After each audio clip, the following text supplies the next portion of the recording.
welcome to Tutors of Life podcast, where we research life so you don't have to. Episode 461. This is your host, Shaun Tutor. And this is Sam, and this is...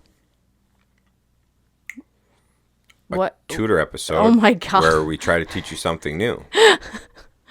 Wow, that was bad. Good job. Mm-hmm. We are, I'm off the diet right now. Yeah, same. By a mile. And the level of, like, phlegm you get from eating crappy food is disgusting. Mm-hmm. Phlegm, tiredness, bloat. Inflammation. Mm-hmm. It's just all, it's all there. It is all there. It's so crazy, dude. When you take, like, folks, take out all the shit. Just do it for me for a week.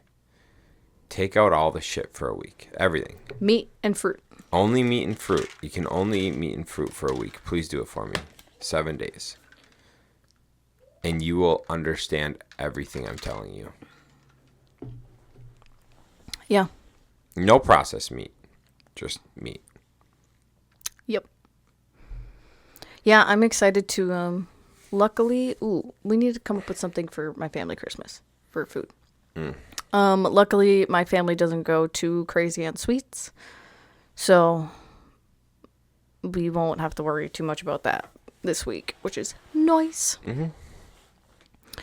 But yeah, so we'll be able to clean up the diet a little bit, a lot of it. What? Nothing. Shaun looks really Keep hard. Going. Just keep going. Okay. Do you want me to start or go talk about this start. weekend? Oh, up to you. It doesn't matter. We had Tutor Christmas this weekend, which was really fun and exciting. The tutors love their sugar, and it's why we both don't feel well. Did they taste really good? Yes. I don't think I have a bad dessert whenever I'm there. But yes, did it make me feel crappy? Yes. Yeah. But it was tasty, and that's all that really matters. But yeah, it was a lot of fun. We got lots of fun things. Christmas is kind of cooler with kids. Lily doesn't really care about opening presents yet because she is not even one yet. But she really likes bags so she can pull the tissue paper out. Oh. So yeah, it was fun. I'm very thankful for all the gifts we got. Yep. Yeah. Yeah, it was fun. Mm-hmm. It was a lot of fun. Age 16. That's right. Yeah, no, it was a good time. It was a real good time. So let me see here. We got 3 topics. Mm-hmm. We'll start with one and work our way. Okay, what's number 1? I texted them to you. How? So Small daily tasks. Yep. So we talked about the operator standard last week. And one of the things Shaun and I noticed in the past week and a half, we've had it now, is how easy it is to just not do the important, simple tasks that all businesses need. So if you didn't listen to last week's episode, the operator standard, it has you do 5 critical tasks a day, and they have to be aligned with your goals in 4 different categories. So family relationships, health and fitness, personal development, and career and business or whatever. Yeah. And then there's 2 tasks in the career and business one. And so because of that, like, Shaun and I, for career and business, both of us have been working on writing SOPs for the business, and we've gotten probably like 6 done. We've gotten more done in the last 2 weeks than we have in the last 2 years. 2 years. Yep. Yep. And it's just... And we've had it on our task list for years. And it's just so humbling because we're like, some of them honestly only take maybe 10 minutes. Once you go through like editing and refining, like obviously it's probably a total of like half an hour for the simpler ones. But I'm just like, we were just in the car ride today and popped one up or whatever. And it's so important to do those SOPs because then it made us think about like, okay, well, this actually doesn't flow once you start trying to type it out. Like, we're like, there is actually no process for this. So then, like, we're like, okay, what if we created a sheet that has this on it? And then when you do this, it'll do that. Like, you know, like we were in our minds, we were then creating the sheets because we actually had to go through the process of it. And we're like, oh, shit, like that will be really handy once we create it. It's just so crazy because it's like, had we had this discussion 2 years ago, we could have made these documents and been using them for the last 2 years. And then honestly, I wouldn't even have to do a lot of it because it would be super easy with the documents to train other people in on how to do it. The documents and the instructions on how to like do it. And so it's just like looking at all that. It's like, dude, fuck. How easy to fucking replace yourself if you have all this shit written down. Not to mention going through the list of stuff. I'm like, man, I forget to do like 5 of these things all the time. I'm like, if I actually had this and I had to check all this stuff off every time, I wouldn't forget stuff anymore. There wouldn't be things missed. Right. And that's what I told Shaun. I was like, we need this to be like a checklist. So then when you're walking through the property, like you can so easily just be like, yes, no, yes, no, yes, no, notes. Like just to make it quick and easy. Because we're all human. There's no way, like, especially with like walkthroughs, there's no way you're going to remember to look at every 45 items every single time. Right. Like there always will be missed things. But if you have a checklist, then you can like make sure you're going through it and you can be like, oh, I forgot to check the roof. So you can quickly go look at the roof. Right. So yeah, so it was just one of those things where I was just like, it made us realize how bogged down you can get into just busy work and not do the critical, important things every single day. It's been like a huge struggle for me for a while now. Like I just get so overwhelmed with like my task list that I like, honestly, I feel like I don't accomplish a whole lot. But now that we've been making it a critical task, I spend the 5-10 minutes doing something that is getting us towards our goals instead of just busy work. Yeah. So it's been really nice. And you should make sure you do those things on the daily basis just for the fact of like writing an SOP. That's a big time commitment. But if you just break it down into like 5-10 minutes a day, then you can at least knock something out. Yeah, well, like this way we get the rough draft down. And we go through and like fine tune it. And then you could go through again, add links and photos and stuff. And then you can actually implement it. Right. Refine it with people actually using it. Right. So yeah, there's like a lot of steps. The big issue is this, like, and this is with everything, and this is like, I struggle with this with estimates a ton. I look at like a full estimate I need to do, and I just don't start because I'm like, I know it's going to take 15 hours to do this. But it's like, man, if I just spent 30 minutes a day on it, I'd have it complete in a month. You know? Instead I like, and this is for like big estimates for like building or like additions and shit like that. But instead I just like put it off and I'm like, ugh, fuck. Even like estimates that Shaun knows are going to take him 3 hours, he still just puts them off. And if he just did them for 30 minutes a day, right, it'd be get done even faster. Yep. So. Yeah, no, it's an issue. So yeah, I highly recommend just doing a small amount of a critical task that brings you to your goals. That is the key term there. Brings you to your goals. Right. Like our goal is to obviously have a self-running business. Well, if we don't write these SOPs, if we don't make these processes and write them down, then we're not going to be able to pass it off to anyone. Yep, exactly. And so by just taking that little bit of time, we're actually getting closer to our goal. 1% better every day. That's right. That's all you need. Yeah, so the other thing is like,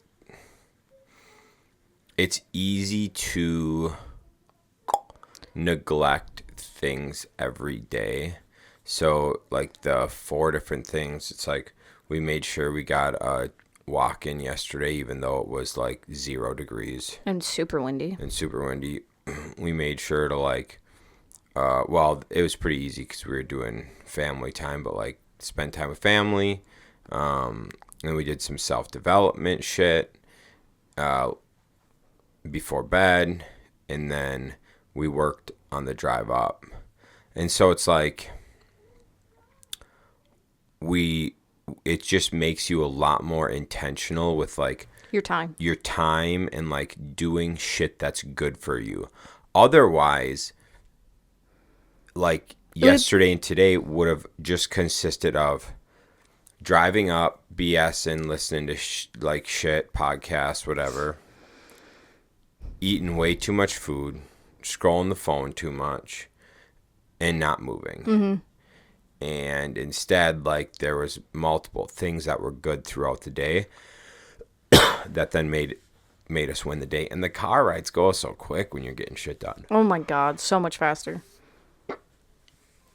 So yeah, just remember, do daily critical tasks. Now Sean and I both are on like I'm over a week. I think I'm on a 9-day streak. I don't know. I think I'm 7-day. So 7-day streak or something. Yeah. So now we're at the point of like, we don't want to break our streak. Because we used to like weekends where we'd go up to Ashland. Sean would just be like, I'm not even going to try because there's no way I'm going to do it. Right. And we were just like, no, we're going to actually do it because we don't want to ruin our streak at the beginning of this. So let's just keep going. I have a 7-day streak.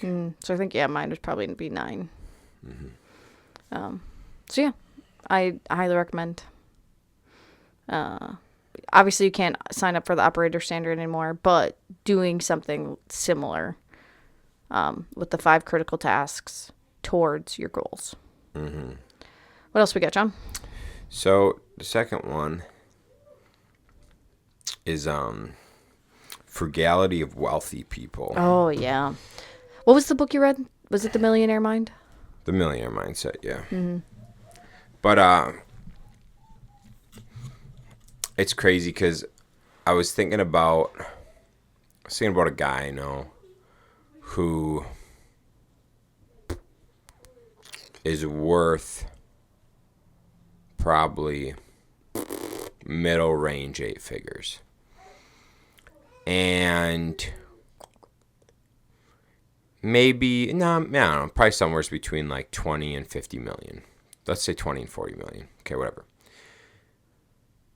And I just thought back, dude just drove like a nice truck, but just like an extended cab GMC Sierra SLT. So like a higher model, whatever, 2500 with a plow. And it's like, yeah, it's a nice truck, but it's not a crew cab. Mm-hmm. It's not the high country or the, or like the high country or Denali. It's not like he's driving Denali or, and so I was just like, man, how crazy is that like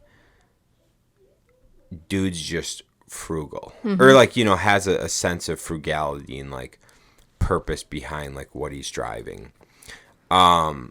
And then I think of like your average Joe and the amount of dudes with normal jobs out there driving crew cab, fucking Denali's, high countries, Laramies, like the nice freaking $70,000 pickups, the platinums and all that, right? Mm-hmm. And getting them new and whatever. And how many guys are driving diesels that don't need diesel trucks and stuff like this, right? It's like, whoa, the difference in mindset there, One dude spends, I shouldn't say spends. One dude's focus is like assets and generational wealth. Mm-hmm. The other guy's focus is what he looks like compared to his neighbor. Mm-hmm. And it's just crazy to me. It's just, it's interesting. It seems to me the more people that have like wealth, like what people consider fuck you money, they're pretty frugal. Yeah. They don't blow money. They don't just like okay, I see this a ton. People that are like new to money, they'll just like throw money around. Yeah. So they'll just be like go out to eat and they're and not and I'm not saying this is bad, but they'll go out to eat, they'll pay for the appetizers for everyone at the table. They're dropping, $100 tip. They're just like buying the cigars and like they're just like spending money non-stop like it's going out of style. Compared to like someone wealthy, they'll just like quietly take and pay for the check. Yeah. Like they're like it's not flaunted whatsoever. It's just like done. Yeah. You know what I'm saying? It's and that's kind of the same thing I see with like what they have or drive or whatever. It's like they have just like a nice truck, but they don't have like the nicest shit, I remember Josh and Audrey, who we learned coaching from, or like who we got coaching from. They had like a nice Suburban, right? Yeah. And I was like, dang, this thing's nice. And Josh was just like, oh, yeah, dude, got it 3 years old with this many miles. This is how much we picked it up for. And I'm like, damn. I was like, dude, I would buy this all day for, you know what I'm saying? Yeah. I'm like, that's freaking, here, I'm sitting here looking at it. It's like a loaded Suburban, and I'm thinking they dropped 60, 70 grand on it. And they're like, nah, man, we got to use for like 35. I was like, whoa, Yeah. shit. Yeah, I think a lot of like the wealthy people that are frugal are the ones that know how quickly money can disappear. Because they're probably like, maybe some of them lost everything in the '08 crash. So like they obviously knew then how like quickly money can just poof be gone. Or like Andy Frisella, yeah, he spends a lot of money now, but it's because he makes so much money. But like he only made like $58,000 in his first 10 years of business. Right. So like he knew what it was like to work for a really long time and make practically nothing. Right. So yeah, you hear it all the time with like lottery winners. So many people say they regret winning the lottery, but it's because they get that money. They don't have good spending habits because they didn't like work hard for that money or anything, and they just blow it on stupid shit.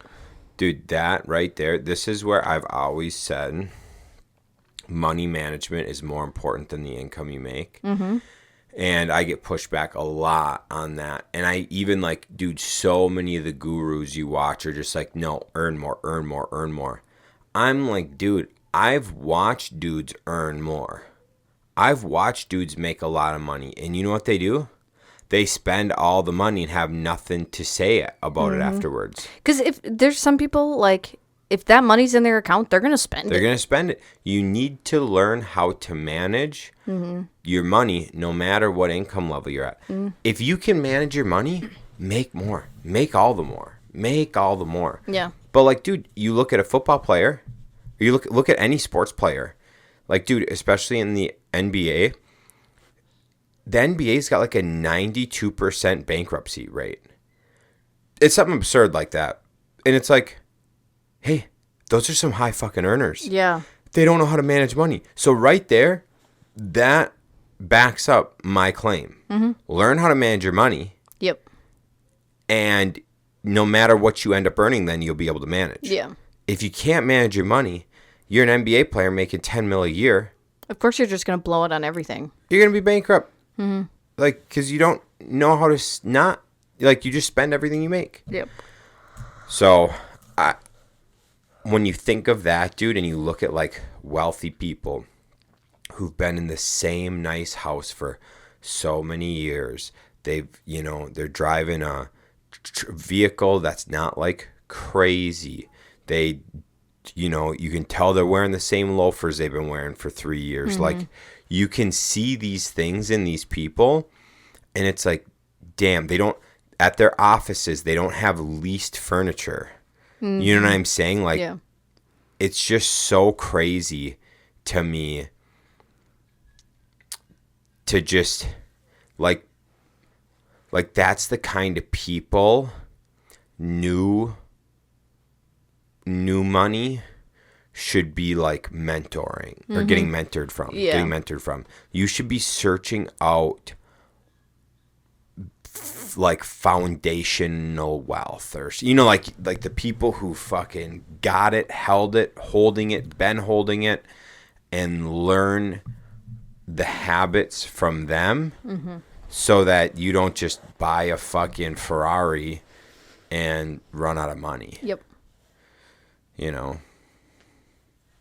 Yeah. Frugality. It's important. Yeah, I think so. And then the last one's remember the little things in life. Yeah. Obviously, like, this has come, I guess, like, more to light with us. We brought this up like way too much. Yeah. Just, like, having a kid, it really makes you rethink life. And I do think that's why it is important for people to have kids. But obviously I know people don't want to, but it just makes you appreciate just like small little acts and the small little things. So we were at Holistic on their Small Business Saturday sale. So this Saturday after Black Friday. And they had their 2-month-old baby there. And she was just like cuddled up on her chest, just sleeping as she was walking around. The store was loud.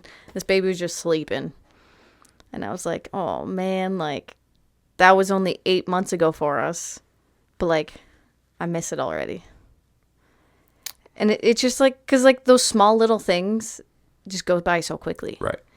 And if you don't like appreciate them, like I did appreciate it when I was going through it. Right. But even appreciating it, like, that's still gone now.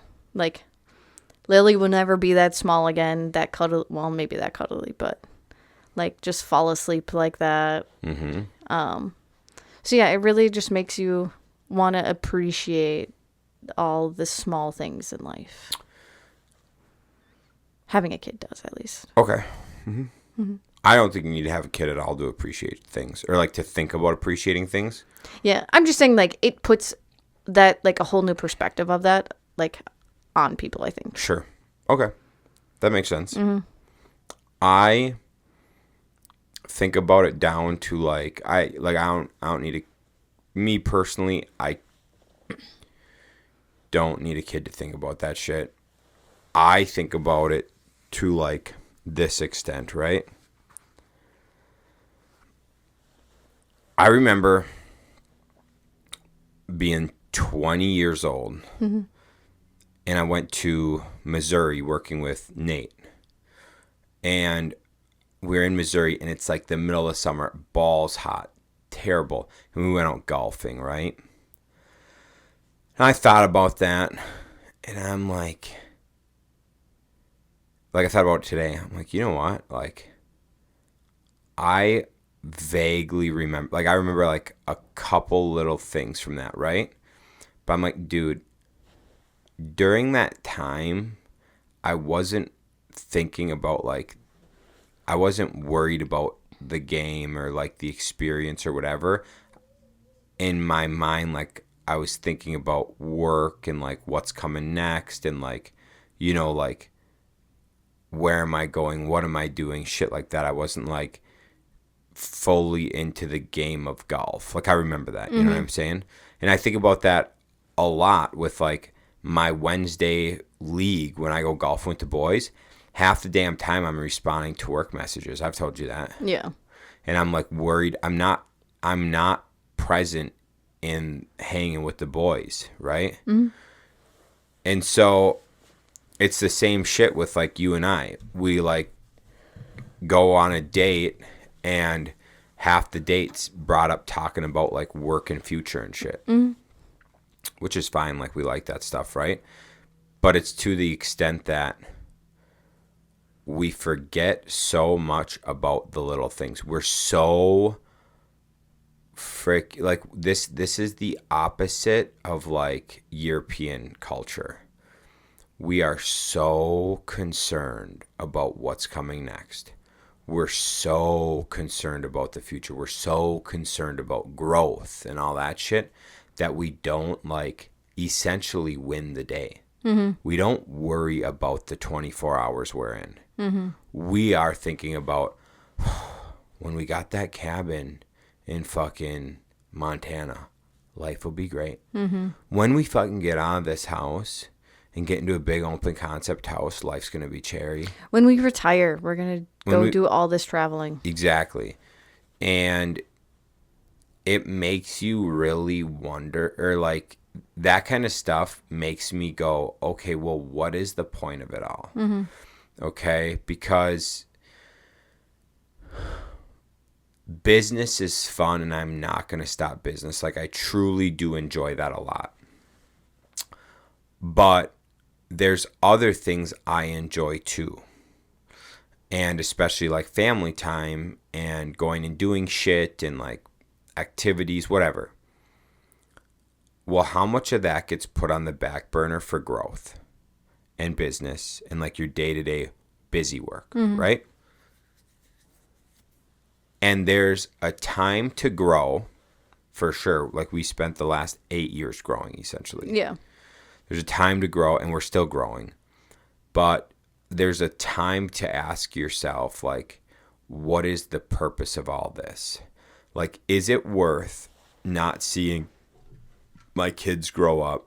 Is it worth not being present with the boys on golf on Wednesday? Is it worth me not getting a workout in 5 days a week? You know, is it worth us not going on a vacation just so we could, what? Make it $2,000 extra. Right. Make a few extra $1,000. Like, what is that money doing for us? What's it, you know, like what? Now, if there's a purpose and there's a reason like that you need it, say you're like, I need to save up 30 grand for X. Okay, sure. Give it a push. Get it. But if it's just like you're doing it just to do it because you haven't thought about the reason, like me and my buddy Brandon were talking about this the other night. He was like talking to me about my car and my truck and stuff, and he's like, oh man, like how much, like you've been working on them and you doing stuff? I'm like, fuck no. And he's like, why not? And I'm like, because I don't have my garage set up for it. I don't set aside time for it. I don't prioritize it. I just work and like, you know, spend time with the fam, work and train. Like that's it. And he's like, well, you guys used to do all that stuff. I'm like, yeah. I'm like, when we had a garage with a car lift, we lived like we were out there all the time. We did that shit all the time. But I'm like, now that I don't have that stuff, now that it's not a priority, it doesn't get done. But like him and I both said, it's fun. We enjoy the time. Have a friend or sit like I have Kyle over or my dad over, work on some shit, have some beers, whatever. Like that shit's fun. But we don't do it because we got work to do. We got shit to do. Yeah. So and it's like, why? Does it really change your, like, is it really changing your life so much that it's worth not doing shit you like doing? Probably not. I don't know. It's just an idea. Yeah. Just a thought. I don't know. But then I'm also like, so like not like appreciating life, but wondering like if your actions now is going to benefit you in the future. Is that kind of what you're thinking? Like, is it, I don't know. I like to think of it like, are you going to regret missing out on some of the stuff down the road? right. It's kind of like that. I don't know if I'm going to regret stuff. I more think back on shit and I'm like, more like, well, why didn't I enjoy that moment more? Why didn't I like Right. focus on, like, why did I worry about work's gonna be there at 7:30 when I'm done with golf? Right. Why didn't I just fucking golf for 2 hours? Right. Just not have your phone, golf, Right. respond to everything afterwards. Right. Same thing with like going out hunting. Like go out hunting and I fucking respond to messages and play on my phone for 3 hours. And it's like, but why? I could just left the phone in the truck or like put it in silent in my bag. And so then like the whole like remember the little things and like why I bring up the car situation or like working on cars in the garage or whatever is like, am I like, not necessarily just am I, but like how much of our life is just we sleep, say we're in bed 7 to 8 hours, right? So let's just say between like getting ready for bed, sleeping, whatever, it's 8 hours. It's a third of your day gone. Okay, third of your life is gone. So you go from you say you're gonna live to 90. That's 30 years. 30 years is gone. Okay, so you got 60. Okay, well we already lived 30. You know, we're already at 30. We got 30 years left. Okay, we have 30 years left. Okay, now in that 30 years, like, what kind of impact or like what's our life look like for that 30 years? Well, I tell you what, 8 hours a day is work. So that's another 15 years. Yeah. So we got 15 years of life outside of your normal work. Okay. So maybe when you factor in weekends and shit, but it doesn't factor in OT, let's just say maybe it's 12 years instead of 15. Okay. Okay, so you got 12 years left. Okay. 12 years of that is whatever. So you got 18 years left to do shit you want to do. Okay? Do you think if you worked 11 more years instead of 12, but you're able to add a year of enjoyment and fun, that may be worth it? It's just an idea. It's something definitely to think about. Right. But then when you think about how much screen time or like how much people spend on their phone, it's 8 hours a day. So really you're dead. Yeah. So you're just dead. Like you got work in your phone, then you're dead. That's wild. Yeah. But accurate. Yeah. Damn. So I don't know. It's just some shit to think about. I think about it a lot with Oh, but real quick, just to add to this, do some type of work, even if it's like being a stay-at-home mom or homesteading. Because if you don't have a purpose to life, you could just waste away in front of a TV so easily. I don't believe I'm talking to Anyone who doesn't have a job. Yeah. This isn't who I just wanted to put that caveat out there. This is talking to people who can't turn off. This is talking to like a lot of self-employed, work-driven. This ain't even talking to the folks who work just like 40 hours and that's a wrap. This is like dudes that got small businesses or medium-sized businesses or are self-employed who can't stop fucking working. That's who this is more towards. And it's to the guys who fucking have to stay busy because they're not willing to get help. That's the type of folks I'm talking to who are doing their assistant tasks as well as their like high level tasks instead of giving an assistant a part-time job or a full-time job and you lowering your fucking amount of hours you have to work. Yeah. That's what I'm talking about. Yeah, that's more what I'm talking about. But you got to think about it. Like 2/3 of your life for the average person is gone between a work day And sleeping. Which And then you is, think about like drive time even after that, eating. You really don't have a lot of time in the day. dude, it's been broken down. You get like 2 hours. You get like 2 hours a day. That's insane. Yeah, Dude. it's like once you figure in the amount of times you eat, you know, Like all that's that shit. why they really do say make sure you get a career in something you really care, like are passionate about. 100%. 100%. Because like you said, like you really do enjoy business. So like that is something that brings you happiness Right. most days. Yeah. But like if you're working in a factory and you're miserable for 8 hours a day and then That's a third of your life. that's a third of your life to be miserable. Oh, That's a half of your wake hours. yeah. Half of your wake hours a day is misery. And then how much of that like then trickles into your regular life? 100%. Go home, you bitch to the wife, bitch to the kids, whatever, you're in a sour mood. Yeah. So yeah, it's just something to think about, and it really makes me wonder what the point of it all really is. Because, like, dude, in Europe, they seem pretty happy. Go to a coffee shop, there's, like, big, like, it's community. People are just hanging out, enjoying life. Yeah, it's so neat because like there's always like people like sitting together and they're like not couples.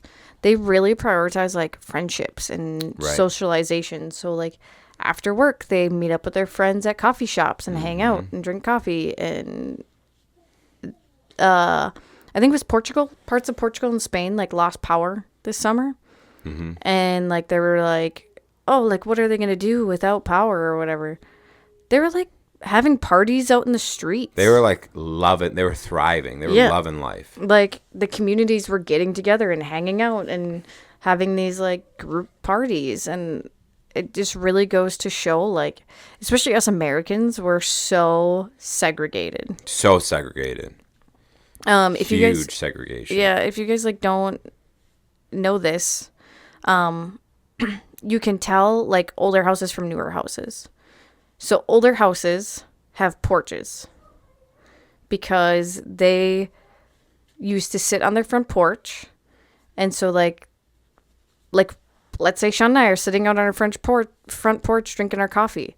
Okay, well, Carla and Will next door see us sitting out. They're going to come over and join us for coffee. Right. So it's like you're welcoming people to come talk to you and Right. meet up and whatnot. Newer houses don't have front porches.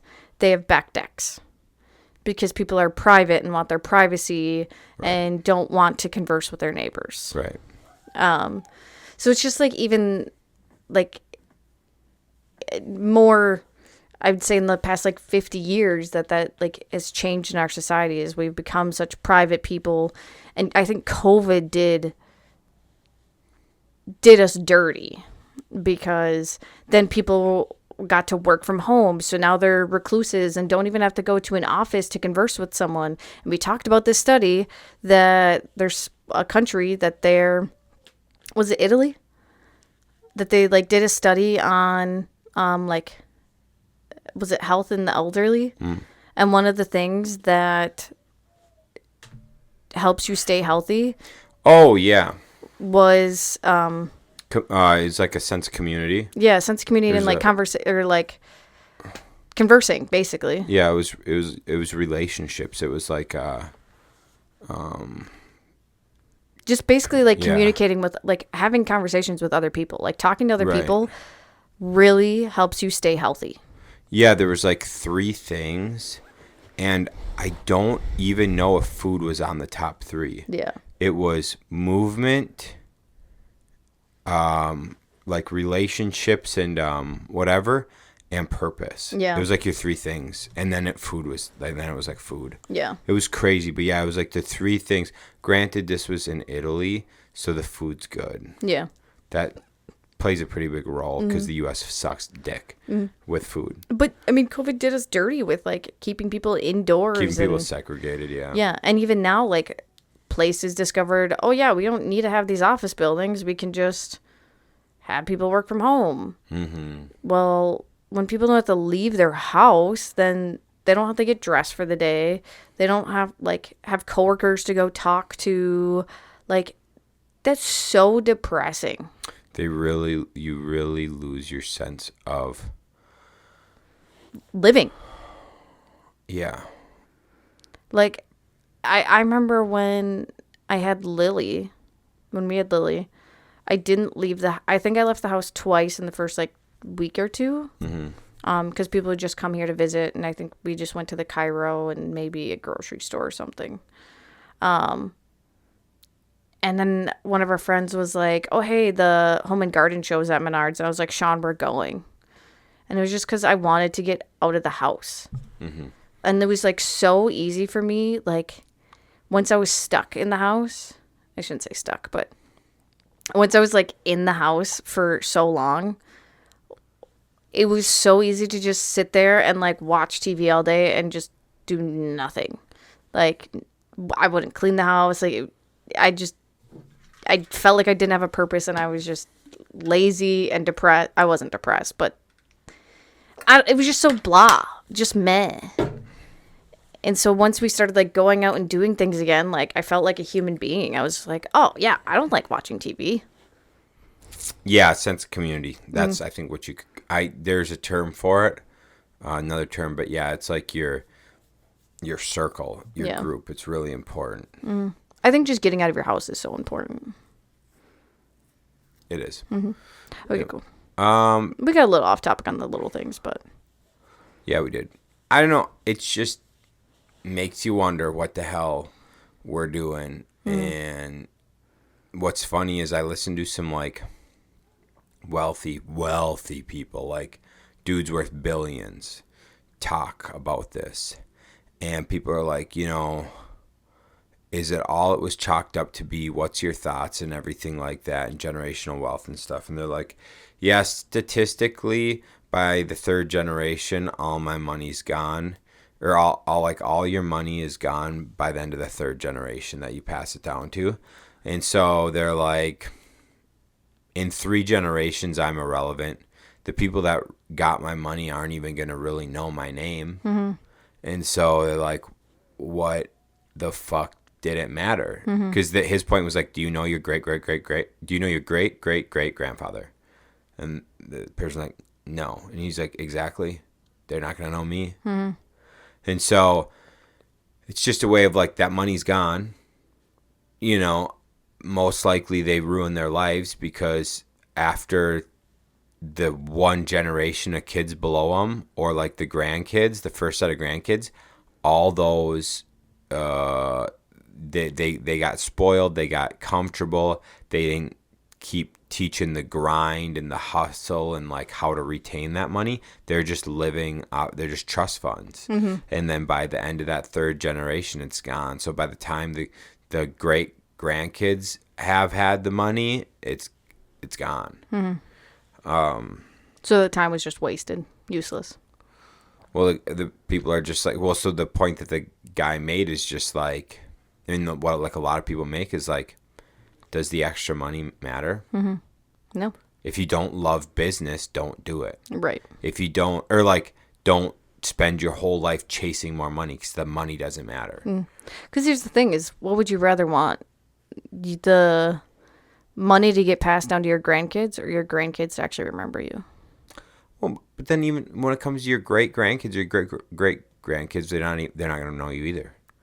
Right, but I'm saying like if you spend time with your grandkids, sure, like they'll probably like. You'd rather leave an impact on the grandkids through your like work ethic, your relationships with them, your example, than them just knowing you have money and memories with them for sure. Because like I never met your grandpa, but like you guys still talk about him. Oh sure, yep. Mm-hmm. Like you guys, I his whole family like still like talks about like memories of making popovers together. Right. Shaun tells me like memories of going there and making pies. Right. And I mean, yes, he like worked a lot and whatnot. Right. But he obviously left some kind of impact because you had memories with him. Right. Yep. Nope. That's a good point. Mm-hmm. Yeah. So I don't know. It's just something I was thinking about today. Well, I was thinking about it last week, but we brought it up today. Yeah. Well, cool. That was a fun little episode. Hopefully you guys enjoyed it. Hopefully it got your brains thinking. And so what was it? Daily habits, daily critical tasks. Yeah, doing your daily critical tasks that like help drive you towards your goals. Mm-hmm. And then frugality. And then The small little things. moments. Mm-hmm. Yeah. Fun. Yepers. Okay. Our gang. Catch you on next one. See you.